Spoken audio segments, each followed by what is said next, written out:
Ooh, we've got some Hollywood salt to go over today. We're going to start with Saturday Night Live. So they had their first show after the great election day that we had last week. And, of course, what did they do? Well, they quadrupled down on the same crap that they've been pushing for the past 8 years. In a time where you think that a lot of these people, especially in Hollywood, would be reflecting on the stuff that they've been putting out. Maybe, just maybe, you've been making stuff for a small group of people, and the people that you're mocking, well, they are, in fact, the majority. We saw that with the popular vote. And you got some of them out there saying we need to get rid of the Electoral College, totally forgetting. It's almost like they want people to not know, or they want to memory hole the fact that Trump got the popular vote. Yeah, they never talk about that. That's for good reason. That was always their fallback. But no, he got it this time. So it's just been funny to watch all the cope over this.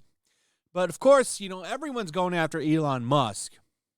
And he responded and correctly said about Saturday Night Live that the show's been slowly dying for years, and he's right. They are so mad that Trump won. They are. They're pissed. And you see it on all of these live shows. Everyone's pointing fingers at people. The new guy to get fingers pointed at him is George Clooney. Now, George Clooney is funny. So he put out this op-ed on why Biden needed to stand down. And it's wild that they listened to him. So he puts out this letter saying, you know, Biden needs to step down and we need to get somebody else in there. And then literally a few days after he put that out, I don't remember exactly how long it was, but it was pretty quick. He stepped down pretty fast after George Clooney put out that op-ed. And the first thing that I'm thinking is, like, why is anybody listening to George Clooney? George Clooney is an actor. He played a doctor. It doesn't mean he's at the same at the same level as a doctor. He's an actor. And this is the party that values all of this education. He doesn't have any education. He barely had, he was selling tobacco and insurance and women's shoes.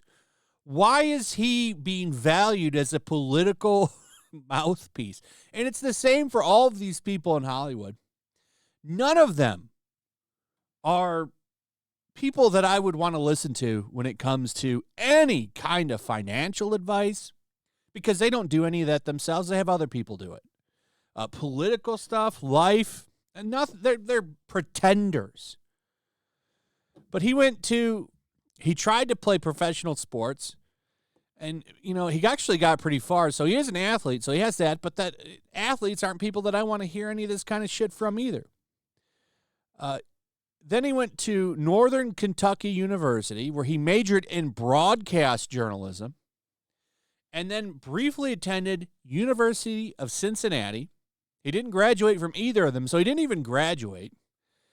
And he earned money selling women's shoes, insurance door-to-door, stocking shelves, working in construction, and cutting tobacco.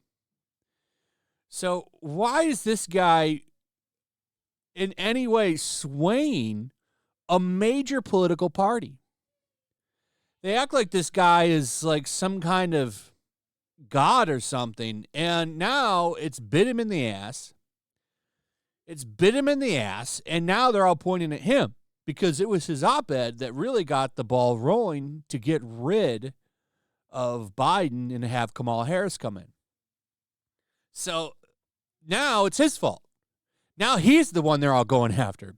So he's wisely going to step back from politics.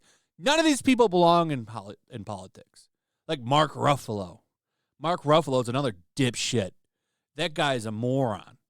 But for some reason, he's out here giving his 2 cents on everything, and people listen to him. It's wild to watch. None of these celebrities are doing themselves any favors with this shit. It's destroyed their image because people don't like them, not like they used to. Not like they used to. If anything, now, when I see Hollywood people, I kind of put them up there with, like, people like elites and stuff. Like, they're liberal elites. And this is their fault, having that kind of identification slapped on them. I don't see them as entertainers anymore, which is what you would think they want to be seen as, because their livelihoods depend on it.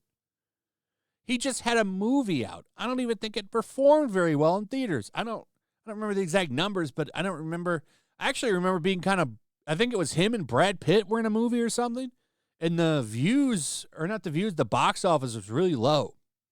And it's like, they were two big movie stars. No one's watching this shit. But at least we have some self-reflection now for some of them. Michael Douglas admits Republicans under Trump are now the party of the people, while Democrats are elitists. Absolutely, they're elitists. These people, like Taylor Swift is a really good example of this. Like, she's out here talking about climate change, and she's taking a jet on what would be a 4-hour drive to another city. You couldn't just drive there for 4 hours. You had to take the 1-hour flight. Like, they're lecturing people on needing to cut back on the things they eat and go vegan while they're eating giant steaks, taking planes all over the place. They're hypocrites. Leonardo DiCaprio is a really good example of that, because he is always on about climate change, and the dude's taking private jets everywhere. Which, I mean, if you want to make those arguments, are worse than commercial jets, because, I mean, you alone are taking it, not a bunch of people. So, like, in a way, you're putting more carbon out there. So, I mean, why should I listen to you on anything? These people have burned down Hollywood with their bullshit over the past 8 years, and it's going to continue to get worse. You're out here lecturing now more than half of the country. Like you're going to convince people and shame them into your line of thinking, and that's just not going to happen anymore. It's not working. It really never worked. So, have fun for the next 4 years. I'm going to have fun making fun of you and talking about your dumb takes and your low box offices and laughing because you did this all to yourselves. Anyway, that's pretty much it. Let me know what you guys think about all of this in the comments below. Also, if you would, please like, subscribe, share the video. Make sure you're still subscribed. Hit that notification bell, and we'll see you on the next one. Peace.